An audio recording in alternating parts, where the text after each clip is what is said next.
അപ്പോൾ നമ്മുടെ 10th prelims first stage കഴിഞ്ഞിരിക്കുകയാണ് അല്ലേ. അപ്പോൾ ഞാനും എഴുതിയിട്ടുണ്ടായിരുന്നു, ഫസ്റ്റ് സ്റ്റേജ് എഴുതിയിട്ടുണ്ട്. അതുപോലെ തന്നെ നമ്മുടെ ക്യാൻസൽ ചെയ്ത ആ ഒരു സെക്കൻഡ് സ്റ്റേജിൻ്റെ ക്വസ്റ്റ്യൻ പേപ്പറും എഴുതിയിട്ടുണ്ട്. അപ്പോൾ അതിൻ്റെ മാർക്കും അതിനെക്കുറിച്ചുള്ള കൂടുതൽ വിവരങ്ങളും അടുത്ത ഘട്ടത്തിലുള്ളവർ എന്തൊക്കെ ശ്രദ്ധിക്കണം എന്നുള്ളതിനെക്കുറിച്ചുള്ള ഒരു ചെറിയൊരു വീഡിയോ ആണിത്. അപ്പോൾ കണ്ടു നോക്കൂ, നിങ്ങൾക്ക് യൂസ്ഫുൾ ആവും. ആദ്യത്തെ ഘട്ടത്തെക്കുറിച്ച് പറയുകയാണെങ്കിൽ അത്യാവശ്യം കുറച്ച് ടഫൊക്കെ തന്നെയാണ് കേട്ടോ. നമ്മൾ ആ രണ്ടാമത്തെ ക്യാൻസൽ ചെയ്ത ആ ഒരു ക്വസ്റ്റ്യൻ പേപ്പർ നോക്കുകയാണെങ്കിൽ ആദ്യഘട്ടക്കാരോട് അനീതിയാണ് കാണിച്ചിരിക്കുന്നത് എന്ന് പറയാം. പക്ഷെ ആ ഒരു എക്സാം നടക്കാത്തതുകൊണ്ട് തന്നെ നമുക്കതിങ്ങനെ പറയാനും പറ്റില്ല. അപ്പം ഇനി ഇതാ എൻ്റെ മാർക്ക് ഇതാണ് കേട്ടോ. 73 മാർക്കാണ് എനിക്ക് ആദ്യഘട്ടത്തെ എക്സാം എഴുതിയപ്പോൾ കിട്ടിയിട്ടുള്ളത്. അതിൽ 9 നെഗറ്റീവും കിട്ടിയിട്ടുണ്ട്, 76 ശരിയുണ്ട്. അങ്ങനെ അതായത് എനിക്ക് കുറച്ച് ടഫായതുകൊണ്ട് തന്നെ ഞാൻ കുറച്ച് ഗസ് ചെയ്തു. അങ്ങനെയാണ് കേട്ടോ എനിക്ക് ഈ ഒരു 9 നെഗറ്റീവ് എല്ലാം വന്ന് കിട്ടിയിട്ടുള്ളത്. അത്യാവശ്യം കുറച്ച് ബുദ്ധിമുട്ടുള്ളത് തന്നെയാണ് പ്രിലിംസ് ലെവൽ നോക്കുമ്പോൾ. മെയിൻസ് ലെവലൊക്കെ ആണെങ്കിൽ നമുക്ക് കുഴപ്പമില്ല, ഈസി എന്ന് പറയാം. പക്ഷേ പ്രിലിംസ് ലെവലിൽ നോക്കുമ്പോൾ ഇത് അത്യാവശ്യം ടഫായിട്ടുള്ള ഒരു ക്വസ്റ്റ്യൻ പേപ്പർ തന്നെ ആയിരുന്നു എന്നാണ് എൻ്റെ ഒരു അഭിപ്രായം. പിന്നെ രണ്ടാം ഘട്ടം എഴുതിയത്, അതായത് ക്യാൻസൽ ചെയ്ത ക്വസ്റ്റ്യൻ പേപ്പർ എഴുതിയപ്പോൾ കിട്ടിയ മാർക്കാണ് കേട്ടോ 86.35. അതിൽ ആകെ 5 നെഗറ്റീവ് എനിക്ക് വന്നിട്ടുള്ളൂ. രണ്ടാം ഘട്ടത്തിലെ ക്യാൻസൽ ചെയ്ത ക്വസ്റ്റ്യൻ പേപ്പർ ഉണ്ടല്ലോ, അത് വളരെ ഈസി ആയിട്ടുള്ള ക്വസ്റ്റ്യൻ പേപ്പർ ആട്ടോ. ബേസിക് ആയിട്ടുള്ളതും PYQ ആയിട്ടുള്ള ക്വസ്റ്റ്യൻസ് ഒക്കെയാണ് അതിൽ കൂടുതലും. അതേപോലെ നമ്മുടെ കേരള മന്ത്രിസഭയെ കുറിച്ചിട്ടും ഒക്കെ 2, 3, 4 ചോദ്യങ്ങളെല്ലാം വന്നിട്ടുണ്ട്. വളരെ ഈസി ആയിട്ടുള്ള ക്വസ്റ്റ്യൻ പേപ്പർ ആയിരുന്നു. അതെങ്ങനെയും എല്ലാവർക്കും ഒരുവിധം എഴുതുന്ന ആൾക്കാർക്കെല്ലാം നല്ല മാർക്ക് സ്കോർ ചെയ്യാൻ പറ്റും. പക്ഷേ ആദ്യഘട്ടം അത് വെച്ച് നോക്കുമ്പോൾ അത്ര അങ്ങോട്ട് ഈസി അല്ല കേട്ടോ. അപ്പോൾ ഈ 2 എക്സാം എഴുതിയപ്പോൾ എൻ്റെ മാർക്കിലുള്ള ഡിഫറൻറ്റ് തന്നെ നിങ്ങൾ കണ്ടില്ലേ. ഇതുപോലെയാണ് നമ്മൾ ഭാഗ്യമൊക്കെ പരീക്ഷിക്കപ്പെടുന്നത്. ഭാഗ്യമുള്ളവർ ആ രണ്ടാം ഘട്ടത്തിൽ പെട്ടിട്ടുണ്ടാവും. അത് എക്സാം നടന്നതാണെങ്കിൽ ഭാഗ്യമുള്ളവർ രണ്ടാം ഘട്ടത്തിൽ എഴുതുന്നവരായിരിക്കും. കാരണം അവർക്ക് കണ്ടില്ല എത്ര ഈസിയായ ക്വസ്റ്റ്യൻ പേപ്പറാണ് കിട്ടിയിരിക്കുന്നത്. ആദ്യഘട്ടത്തിലുള്ളവരുടെ കുറച്ച് ടഫ് ആയിരുന്നു. അപ്പോൾ ഇതാണ് എന്ന് വെച്ചിട്ട് കട്ട് ഓഫിന് എല്ലാവർക്കും ഒരേപോലെയാണല്ലോ. പിന്നെ നോർമലൈസേഷനൊക്കെ നടക്കുമെന്നും പറയുന്നു. എങ്കിലും നമ്മളുടെ മാനസികമായി നമുക്കൊരു ബുദ്ധിമുട്ട് ആ ഒരു ആദ്യഘട്ടം എഴുതുന്നവർക്ക് ഉണ്ടാവും. കാരണം ക്വസ്റ്റ്യൻസ് കുറച്ച് ടഫാണ്. അപ്പോൾ പ്രിലിംസ് ലെവലിൽ എന്താ ഇങ്ങനെയൊക്കെ ചോദിക്കുന്നുള്ളതും അതുപോലെ തന്നെ അത് എഴുതിക്കൊണ്ടിരിക്കുമ്പോൾ കുറച്ച് മാനസിക സമ്മർദ്ദങ്ങളെല്ലാം ഉണ്ടാവും. അത് അവരുടെ എക്സാമിനെ തീർച്ചയായിട്ടും ബാധിക്കുക തന്നെ ചെയ്യും. ഇപ്പം ഞാൻ തന്നെ അതിന് എക്സാമ്പിളാണ്. വീട്ടിലിരുന്ന് എഴുതിയിട്ട് പോലും 9 നെഗറ്റീവ് ഞാൻ വരുത്തി. കാരണം കുറച്ച് മാർക്ക് സ്കോർ ചെയ്യണമല്ലോ എന്നുള്ള ഒരു ഇതിൽ. പക്ഷേ രണ്ടാം ഘട്ടം കണ്ടില്ലേ, ഈസി ആയപ്പോൾ ഞാൻ വളരെ ശ്രദ്ധിച്ചിട്ടാണ് എഴുതിയത്. അതിൽ 5 നെഗറ്റീവാണ് വന്നിട്ടുള്ളത്.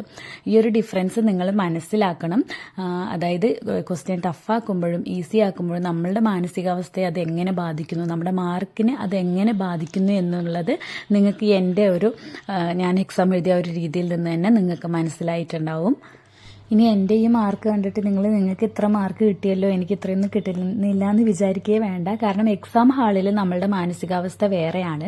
വീട്ടിലിരുന്ന് എഴുതുന്ന പോലെ അത്ര ഫ്രീ ഒന്നും ആയിരിക്കില്ല നമ്മൾ. അപ്പോൾ ഇതിൽ നിന്നും ചിലപ്പോൾ നമുക്ക് 2, 3, 4 മാർക്കെല്ലാം കുറച്ചിട്ടായിരിക്കും എക്സാം ഹാളിൽ കിട്ടുക. ഞാൻ അങ്ങനെ തന്നെ കേട്ടോ കാൽക്കുലേറ്റ് ചെയ്ത് വെക്കുക. എനിക്ക് വീട്ടിലിരുന്ന് എഴുതിയിട്ട് ഇത്ര കിട്ടി എന്നുള്ളതിൽ ഞാനൊരു പ്രൗഡോ അല്ലെങ്കിൽ അതിൽ അഹങ്കരിക്കുകയൊന്നും ചെയ്യാറില്ല. കാരണം എനിക്ക് ഉറപ്പുണ്ട് എക്സാം ഹാളിൽ എന്തായാലും നമുക്ക് ഇത്ര കിട്ടാൻ പോണില്ല.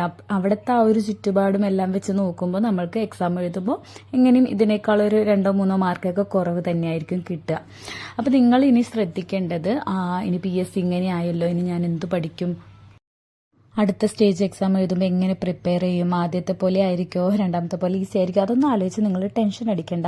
എന്തായാലും അവർ ഈ ഒരു 2 ക്വസ്റ്റ്യൻ പേപ്പറും വേറെ വേറെ ഒരു ലെവലിൽ ഇട്ടത് കൊണ്ട് തന്നെ നമുക്ക് പ്രതീക്ഷിക്കാം 3, 4 അതേപോലെ വേറെ വേറെ ടൈപ്പ് തന്നെ ആയിരിക്കും. അതുകൊണ്ട് നമ്മളിപ്പോൾ പഠിച്ചുകൊണ്ടിരിക്കുന്ന ആ ഒരു പഠിത്തം തുടർന്നു കൊണ്ടുപോകാനാണ് എനിക്ക് പറയാനുള്ളത്. ആദ്യത്തെ ഘട്ടത്തിൽ പോലെ നമുക്ക് ഫുള്ള് ടഫായിരിക്കും അങ്ങനെയൊന്നും മനസ്സിൽ വിചാരിച്ച് ടെൻഷൻ അടിക്കുകയും ചെയ്യരുത്. അതുപോലെ തന്നെ രണ്ടാം ഘട്ടം പോലെ ഈസി ആയിരിക്കും എന്നുള്ളത് ആലോചിച്ച് ഓവർ കോൺഫിഡൻ്റ് ുകയും ചെയ്യരുത്. നമ്മളിപ്പോൾ തുടർന്നുകൊണ്ടിരിക്കുന്ന നമ്മളുടെ ആ ഒരു പഠിത്തം അതേപടി തന്നെ തുടർന്ന് കൊണ്ടുപോവുക.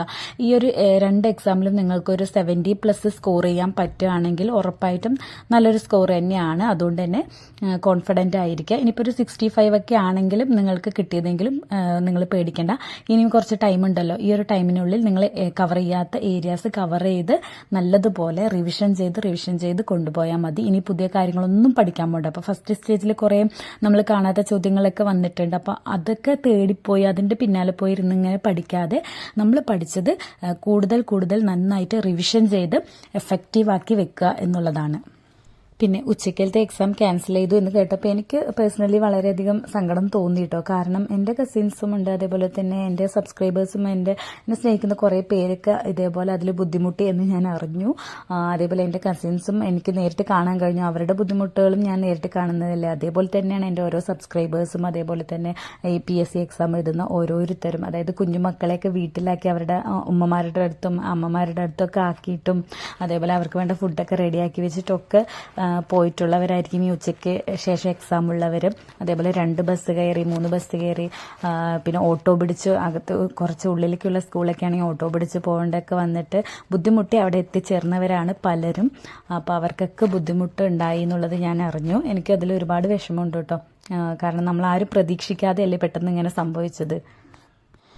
അതുപോലെ ക്വസ്റ്റ്യൻ പേപ്പർ നല്ല ഈസി ആയിരുന്നു. ആ ഒരു ക്വസ്റ്റ്യൻ പേപ്പർ എഴുതാനും പറ്റിയില്ല എന്നുള്ള വിഷമം ഈ പറഞ്ഞ ആളുകൾക്ക് ഉണ്ടാവും. അപ്പം നിങ്ങൾ ഒരിക്കലും അത് ആലോചിച്ച് ഇനി കഴിഞ്ഞു പോയ കാര്യം ആലോചിച്ച് ഒരിക്കലും നിങ്ങൾ വിഷമിച്ചിരിക്കരുത് കേട്ടോ. കാരണം നമുക്ക് ദൈവം ഇതിനേക്കാൾ നല്ല എന്തോ ഒന്ന് തരാൻ വെച്ചിട്ടുണ്ട് എന്നുള്ള ആ ഒരു ശുഭപ്രതീക്ഷ നിങ്ങൾ മുന്നിൽ വെച്ചുകൊണ്ട് വേണം ഇനി പഠിക്കാനും. അടുത്ത ഘട്ടം നിങ്ങൾ ഇനി ഏത് ഘട്ടത്തിലാണോ എഴുതുന്നത് ആ ഒരു ഘട്ടത്തിന് വേണ്ടി പ്രിപ്പയർ ചെയ്യാനും. ഇനിയിപ്പോൾ ഏതാ ഡേറ്റ് എന്നുള്ളതൊന്നും വന്നിട്ടില്ല. വന്നു കഴിയുമ്പോൾ നിങ്ങൾക്ക് മനസ്സിലാവുമല്ലോ. അപ്പോൾ ആ വന്നു കഴിയുമ്പോൾ പഠിക്കാനൊന്നും നിൽക്കരുതേ. ഇപ്പം തന്നെ ആ പഠിത്തം നിങ്ങൾ ഇത്രയും നാൾ തുടർന്നുകൊണ്ടിരുന്ന ആ ഒരു പഠിത്തം നിങ്ങൾ പഠിച്ചുകൊണ്ടിരിക്കുക. എനിക്കറിയാം ബോയ്സും ഇതേപോലെ തന്നെ ഒരുപാട് ബുദ്ധിമുട്ടിയിട്ടുണ്ടാവും. ജോലി കളഞ്ഞിട്ടൊക്കെ വന്നവരുണ്ടാവും ബുദ്ധിമുട്ടിയിട്ട്. അപ്പോൾ എല്ലാവർക്കും ഇതൊരു വലിയ ബുദ്ധിമുട്ടായി എന്നത് സത്യമായിട്ടുള്ള കാര്യം തന്നെയാണ്. എങ്കിലും സാരല്ല, നിങ്ങൾ വിചാരിക്കുക ഒരു കയറ്റമുണ്ടെങ്കിൽ ഒരു ഇറക്കമുണ്ടല്ലോ. അപ്പോൾ അതേപോലെ ഒരു ഇറക്കത്തിൽ നമ്മൾ പെട്ടുപോയി, വീണ്ടും ഒരു കയറ്റമുണ്ട്. അതുകൊണ്ട് തന്നെ എല്ലാവരും നന്നായിട്ട് തന്നെ ഇപ്പം തന്നെ ഇരുന്ന് പഠിക്കുക കേട്ടോ. ഇന്ന് സൺഡേ ആണ്, കുറച്ച് ലേസി ആവാം അങ്ങനെയൊന്നും വിചാരിക്കരുതേ. നന്നായിട്ട് തന്നെ ഇരുന്ന് പഠിക്കുക.